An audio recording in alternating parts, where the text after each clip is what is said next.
So I'm really curious about luxury over $1 million because a lot of people think luxury's over $1 million, even though technically it's the top 10%, which you just showed us. Here's the million. Look at that spike. Holy So we moly. went from 26 in May 26 closed properties over $1 million. to 46 in June. These are homes over That's $1 million or $1 million and above. that's not just an all-time high. That's like shattered the all-time high Well, by almost double. Welcome to Albuquerque Real Estate Talk, episode 588 on the 250th anniversary of the United States. Close. Well, It's the week. It's the week. It is the 4th of July weekend here. We're right at the beginning of July. And you know what that means, Tracy? That means we have updated stats? Yeah, I do. Yeah, I've got some of really course. interesting data that I want to share with you about home prices. So we'll talk about that. Yeah. Okay. I see you're very patriotic. Yes, I am. Yeah, well, it's 4th of July. I know you told us to try to wear our red, white, and blue, and Estelle and I, all we could do was wear some blue. So a couple topics. I'm just going to go on. A couple of topics. I wanted to get to the topics. Was, I already said, some interesting data on the June home prices in Albuquerque. HOA, that's come up again. We're going to talk about that, as well as home searching or, searching for homes online. Tracy on our team, we've been doing a lot of work about home searches and making sure that the properties we represent get found properly online. Right, which we've always done. Yeah. Well, there's a whole new level to it in 2026. Of course there is. Of course there is. And I talked about that briefly last week. Okay, so online home searches, they can mislead buyers, right? For sure. Let's talk about that. Well, so you had an example recently, right? I did. Last Saturday, I was showing a client who just got pre-approved, and we went into a property, a home, a condo, and it was smaller than it looked online, and it was not what the client was thinking. Yeah. And so, like during the pandemic days when the market was just crazy and everybody was bidding wars and all that stuff going on, there were a lot of people buying homes sight unseen, which is, and that's kind of what was happening. But you can only tell so much by photographs, right? You're on a two-dimensional plane looking at, an image of a property. And, Tracy, we know there's things that happen to make the photos look better and stuff like that. So hopefully we're not misleading buyers intentionally, right? Using things to enhance photos that change the material facts of the house. But, I think it's okay sometimes when, it's that time of year where we get clouds that roll in the afternoon. So sometimes the lighting isn't exactly perfect for those photos, right? Especially outside. So I can see lightening it up a little bit if it was sort of cloudy out or dark. But like to make green grass where there's actually rock or something, that would be wrong. Yeah. And so there's this whole fine line between enhancing in marketing and making something, just showing it in its best light versus misrepresentation, right? Right. And part of what we talk about a lot these days, Tigo, is virtual staging, Correct. right? So a lot of times the homes online have furniture showing in the rooms that doesn't exist, that it's been put in there magically, right? And sometimes it's really helpful because figuring out how to put furniture in a room sometimes can be confusing or how it flows, right? But we want to make sure that the public knows these are virtually enhanced photos. Yeah. And in fact, in California, that's state law. You can't represent a property and put virtual staging or some sort of AI enhancement that changes the material facts about the property, like you said, Tracy, without disclosing that clearly. Right. And one of the, an example of virtual staging is one thing where you put furniture in a room to give it a look, right? The other thing is putting grass in a dirt yard. Right. We've seen, Tigo, where you can take, there's apps and sites now where you can say, show me how this house could look remodeled. It changes the fireplace, it changes things, right? That's a little extreme, but a photo would need to have some sort of disclaimer, I would think, right on the picture itself to say, you could remodel it to look like this or something. Well, and a lot of the websites now, the home search websites have a AI redesign feature built into it. I know homes.com does. I know our website does. I think Zillow might as well. So that's just kind of becoming a common thing that you'll see where it's like, here's a photo of the room. Here, redesign it in craftsman style or whatever it is, contemporary or whatever Right, you're looking right. for. Yeah, and But or virtually stage it, put furniture in it, put different styles of furniture in it. So that's all much more common now. I think the one thing that I want to hit on though, Tracy, is okay. You see this home. You've read this online, online. You've seen it online. You've seen the remarks. You've seen, I mean, the description about the property. You've learned about the features, and you've seen all the photos, and you're really excited about it. A lot of times, you get there, and there's things that you just didn't even consider. totally are. And this happens a lot where we talk to a client and they're like, I could hardly sleep all night. That new house came on the market. I can't wait to see it, right? And you get there, and some of the pitfalls, it smells like pets, or it doesn't show at all like the photos online, right?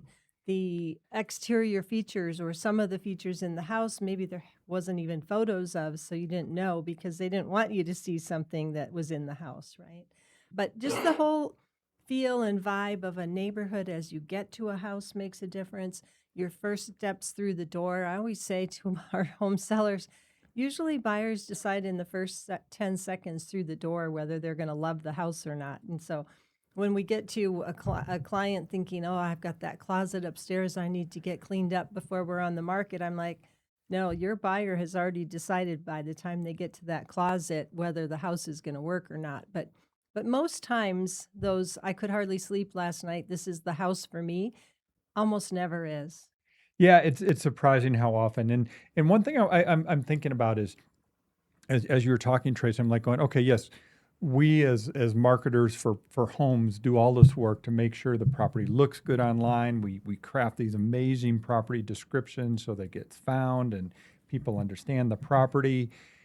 And then somebody schedules a showing and the home, all the curtains are closed, the lights are turned off, it's cold, it's hot, maybe there's some freshener that's overpowering. You know, it's like you do all this work to get somebody to see the house, but then you got to do that last step when the person actually goes to see it, right? Yeah, yeah. And you're so right about that because when we show houses, a lot of times we're not just showing one house. So I can't get there 15 minutes early and make sure the lights are on and the blinds are open and the toilet seats are down or whatever. I mean, we show lots of houses, right? Yep. We don't Not have one and time. I just want to go back to something you said, which was you were right about that. What? Yeah, I just noted that. I just wanted to make sure. You were talking to me when you said that. I Anyways, crack myself a lot up. of times, you show a couple houses in a row, so we don't have time to get there first to help a seller present the house in the best light, right? Yeah, and it goes back to the thing we said 1,000 times, Tracy, which is when your house is on the market, it turns into a product. It's still your home, but it's not the same. You're merchandising and you're selling a product, so you have to represent it that way as well. So Totally. So, as far as virtual staging, how do you guys feel about homes online with virtual staging?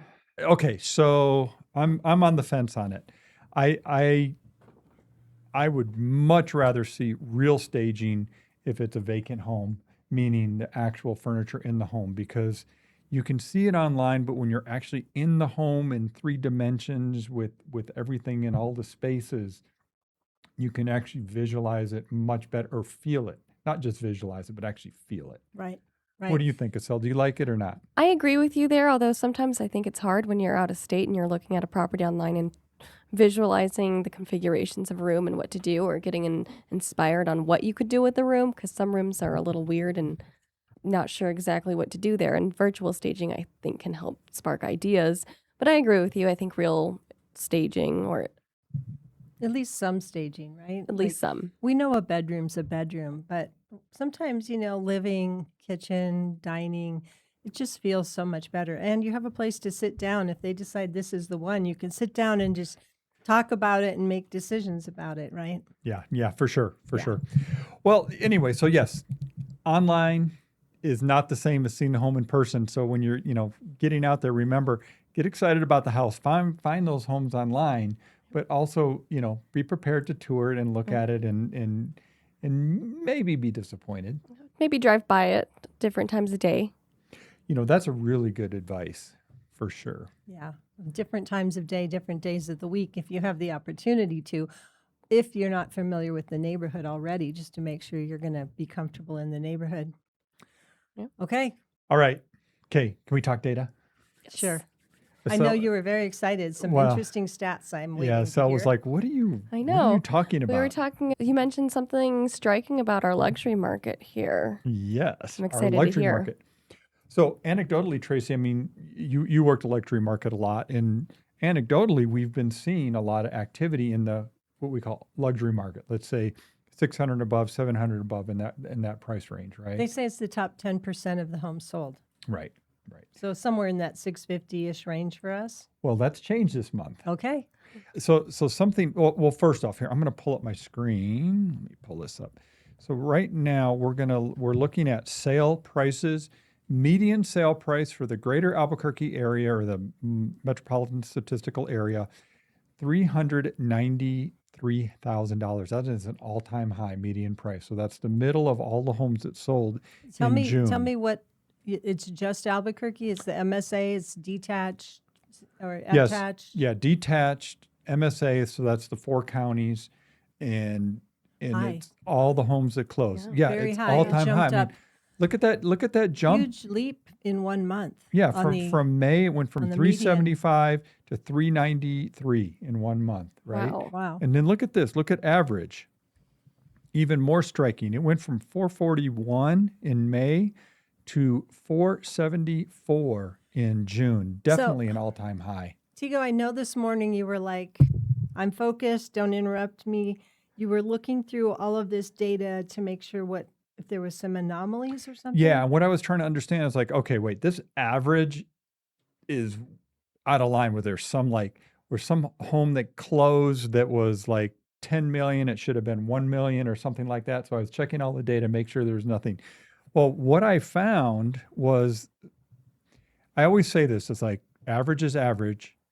It doesn't mean that all the prices are that high. But what I found is that when we look at closed sales, I'm pulling up the chart here. Look at this. We went from 59 homes in May over $750,000 Selling, 59 selling, sold. right? I mean, we go back to April, it was 50. We go back to March, it was 43. Look at this. In June, it was 87 homes over $750,000 and above. That's 10% of all the homes that closed in June were over 750 and above, which is very unusual. Usually it's about 5% or so of homes are in that price range, not 10%. So there was a big jump in the number of closed sales. That drove that average price up so much. So I'm really curious about luxury over $1 million, because a lot of people think luxury's over $1 million, even though technically it's the top 10%, which you just showed us. Here's the million. Look at that spike. Holy So we moly. went from 26 in May 26 closed properties over $1 million. to 46 in June. These are homes over That's $1 million, or $1 million and above. That's not just an all-time high. That's like shattered the all-time high Well, by if we- almost double. Yeah, I right? mean, we're looking at the monthly chart. If I go back 10 years here, you can see how striking it is. We go back to pre-pandemic, it was 2 or 3, 4 homes a month that were selling over $1 million. Now it was 46 homes over $1 And million. those are homes that actually closed, not just went pending sale. Correct. And understand, we're only in the first couple days of July, which means there's going to be some more deals trickling in that aren't in these numbers yet. Right. So that's good news for sellers at that price point. Well, it is. And again, anecdotally, Tracy, I mean, you've seen it, right? Oh, Feet on yeah. the street. Oh, yeah. We listed 2 properties about a month and a half ago, right? Mhm. Both over $1 million. And did you go to one of the open houses for those properties? The Overlook or Yes. Camino? Yeah. Yes. They were really well attended. Mhm. Like lots of Lots of- buyers out looking at houses that were both over $1 million too. Surprising how many people, and a lot of personal showings with the realtor too, not just at the open house. And we had both of them went pending sale. So yeah, we've seen it. Good news. Yeah, and I'll be doing my deeper dive, and I'll put it on my Facebook, and I'll put it on YouTube, and looking at all the June data. I mean, this is real early, but that thing, the pricing thing, really jumped out at me, and I think a lot of it has to do with supply and demand. Well, it always does. It's there's more demand in Well- that those price points right now, And prices are up, right? yeah, So it's interesting because I've been out showing houses to a couple different buyer groups in the last couple weeks, and they're saying, but $500,000? I'm looking at buying a house that's $500,000, and I'm like, yeah, it's not the $500,000 from when we were looking at houses 20 some years ago, right? I know we were like, no, we can't do this, right? Yeah, There's no way. But Yeah. now it's not that uncommon to Yeah. be in that price range. Well, when you think about it, again, median price, what was it? So the middle price of all homes that sold was $395,000. Almost $400,000 now is the middle of all the homes that are selling. Right. So yeah, I mean it's creeped up slowly in the last few years, home prices, but for whatever reason, we're getting this big jump here in June, and it'll pull back. I mean, it always does as we go in through the rest of the summer and into the fall. I've been noticing when I've been pulling relevant sales for sellers Mhm. that the average price per square foot is about 220 to 22. Yeah, you're right there. I'm overall in the entire market. Hold on, I got my Got your cheat sheet? got my cheat sheet right here. Let's see. Average price per square foot for June was $224. Median was $221, so very close. And that's more like 3% higher than a year ago. And that's probably closer to kind of what appreciation I see overall somewhere 2%, maybe 3% overall in our market right now. Be curious to see where we end the year with those spikes that we just Yeah. learned about. Yeah. Okay, moving on. Yeah. Is that your stat Oh, moment? I can talk stats all day, but I know, yeah. and I hear it. I know. I love it. Good. Yes. Run with that. I love it. Let's talk HOAs. HOAs. All right. Speech and debate time. Speech and Tico, debate. I want you to talk about why HOAs are good Oh, HOAs are awesome. I'm and gonna why tell you you would why. want to purchase a home in an HOA. And Tracy, I want you to talk about why you would avoid purchasing a home with an HOA. Okay, sure. Who wants to go first? Me? Okay. Okay, you go first. Okay. Since I have to take that stance against HOAs, I'm going to embrace it. Okay. I'm not sure how I'm just embracing it. Okay, so no HOA benefits, right? I can have as many dogs, horses, goats, chickens as I want. Well, you still have zoning restrictions. Yeah, maybe. I guess it depends where it is. I Yes. can oftentimes park my trailer in the front of the house. I know I don't have a trailer. I can do what I want with my land. I own it. I should be able to do what I want with my house, my property, right? And I don't want somebody sending me a letter because my trash can was out after 6 o'clock at night, or because I parked my RV in front of the house for more than 3 days so I could load up for my 4th of July weekend. I want to do with my property what I want. And, when I think about a lot of the areas in our metro, whether it's Rio Rancho or Albuquerque or Las Lunas or Edgewood, many, many, many neighborhoods have no HOAs, and people are just fine. They exist. They like their neighbors. They like their neighborhood.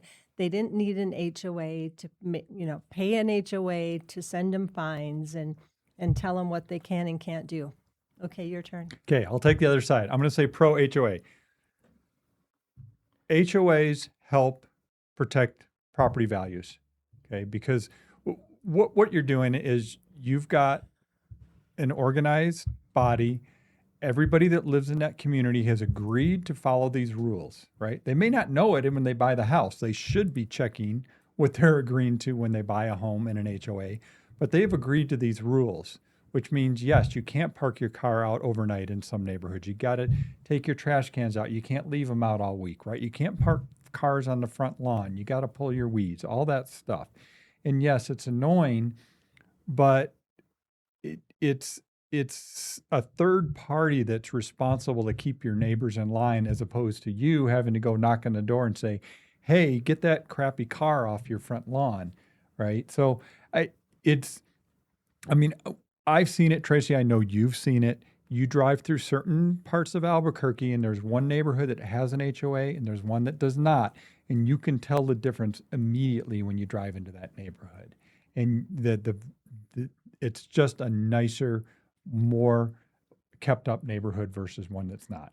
Tracy, I have a question for you. Okay. What can you tell if the HOA is super strict versus not when driving through neighborhoods with HOAs? Yeah, sometimes. Sometimes you can, but not always. You know, it's interesting, Tigo, because this has just made me think of something. I know I won that debate, but I think that sometimes people think that because there's no HOAs, there isn't rules, right? That there are still not zoning things, and there are zoning things still, right? There are zoning Correct. requirements that may or may not allow for chickens and things. So Correct. sometimes if you're getting a no HOA house, you might still be governed by some covenants and restrictions. And your Well, yeah, mortgage. You have to it- take care of the property itself. Well, that's true. And insurance, property insurance, right? If you let, trees grow over your property or you don't, do stuff like that, the insurance company might come knocking on your door too. Yeah, If you're not taking care of stuff. So Okay, so speaking of the 4th of July, right? Look at this cute stuff in front of us. If you're online looking at it, we've got this cute little miniature 6-pack of Coca-Cola bottles that are 250th for America's celebration. Sparklers and Pop-Its. Man, when I was a kid, I would have loved to have some of those Pop-Its, but hold on. I want to, something I just thought about, I want to talk about is we're not talking 4th of July. we are. This is 4th of July. It's a tie-in. It's a tie-in. I'm tying two things Okay, together. One, let's go. HOA, property rights, being able to do what you want with your property, and the 250th anniversary of the United States. One of the things about the founding of the United States had a lot to do with property rights and ownership rights of property, right? That was one of the big things that people were trying to get away from in Europe and other places where they came from. And so property ownership and property rights is a big deal in the United States, and it's one of the founding principles of the United States. And I always think about that because I'm such a big, home ownership and property ownership advocate.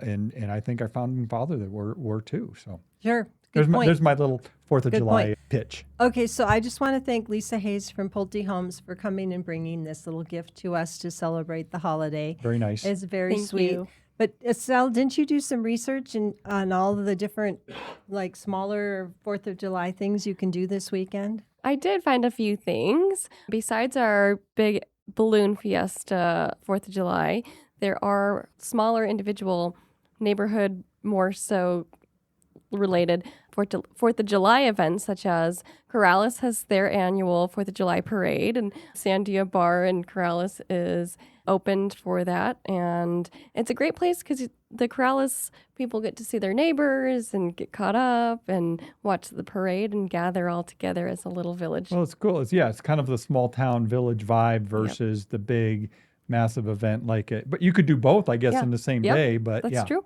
Yeah. And I did read on Sandia Bar's website, they are doing live music from 10 to 4, and they're closing early at 4, which is good for them. Let everybody go and celebrate their holiday. Yep. Los Lunas, similar to Corrales, has its own Main Street parade, gatherings, and the sports complex celebration where gates open at 4 for Los Lunas. Rio Rancho near Loma Colorado neighborhood has their annual 4th of July fireworks and gatherings and big, more like block party. And I did learn that Rio Rancho is having its first patriotic pet competition. Well, hold on. Is that did they do R&D from Corrales? Doesn't Corrales do a pet parade? They do a pet parade. But this sounds like maybe you've got to decorate your pets. Do you think there'll be people like dyeing the hair of their dogs red, Oh, white, and I blue? think I would or guess so. so. Their I fur? think people We've are going to seen go that all in out. the past. Yeah, and it's going to be at the event center for Rio Rancho. Fun. And then there's also on the east side of town, Edgewood and Moriarty. Edgewood has their Route 66 extravaganza pretty much all day. Extravaganza. Yeah, I like it. starting with a run and then events throughout the day, cornhole, big gatherings for the east side. And a little bit farther east in Moriarty, they have their shindig as well as a fireworks show. Well, to me, when you're telling me this, it's kind of cool. It's like, okay, you got the big 4th of July thing you can do at the Balloon Fiesta Park, but we've got all these small communities and villages around town, around our metro, I should say, that you can get those kind of small town deals. So when we were going to talk 4th of July, you said this is a real estate show. And I said, yes, but, Loma, Colorado is a neighborhood and they have a big party. And Four Hills has their own celebration as well. Tanawon. And Tanawon has a celebration as well. So a lot of times where you live creates those opportunities and housing matters and where you live and being a part of a community. And so, we like to point out some of these things because, we love to go to the parade every year and we see a lot of people that we don't see regularly. That it's just a great feeling of connecting to your community. Yeah, So- no, for sure. And you were right in the sense that, yes, we have Wait, these let very, me hear I that know, again. we have these very distinct, communities around the Metro Albuquerque area that all have their own kind of vibe and energy. And so, yeah, this is a good illustration of that, is the different things people are doing for 4th of July. It is. For sure. Do we have an address listed as 4th of July? Oh, yes, that's right. Oh, yeah. Oh, we do. We have a house listed. Not just a house. We have an amazing property the address is 4th of July Road, and it's in Tehique in the Manzano Mountains. It's in a little enclave of homes that are in a gated area right next to the National Forest, just before 4th of July campground. If you've ever gone out to visit 4th of July campground during the fall colors, where a lot of people go to take their family photos. This is on 18 acres. It's a really beautiful house with 2 bedrooms and a huge loft, but also the 18 acres, 2 sides of the land back to National Forest. And there's a huge garage, workshop, barn, whatever you want to call it there. Really, what is it, 30 by 40 or something? Yeah, I think so. Yep, sounds with right. 220 and insulated ceiling and a wood-burning stove. So if you need a place to do your projects in the mountains, get away once in a while, or live there full-time, call us about that house. We'd be happy to send you information or plan a time for you to visit the 4th of July house. 4th of July house. There we go. Right Yeah. on time. Thank you for tuning in. We are the Venturi Realty Group of Real Broker here in Albuquerque. You can reach us at 505-448-8888 or our website at welcomehomeabq.com. I've just added a whole bunch of updated market data stuff. I got to throw that in on our website. We if should you have want. had some flags or something Oh, I know. to wave, Well, we've but got some. here's Where are your they? shirt. Where they are? I got Yeah, my shirt. we do That's it. have They're them. up there. Yeah, But that's all right. Yeah, okay. Happy holiday weekend, everybody. Stay Go and be safe. safe. Oh, wait, there we go. Producer save to the rescue. We've got our 4th of July There we flag. go. All right. Take All care, right. everybody. Bye, everyone. Bye. Thanks for watching the video all the way to the end. We appreciate you. And please click subscribe. We'll keep you updated on what's going on with real estate in the Albuquerque area and New Mexico, and of course, across the entire country. Have a great one.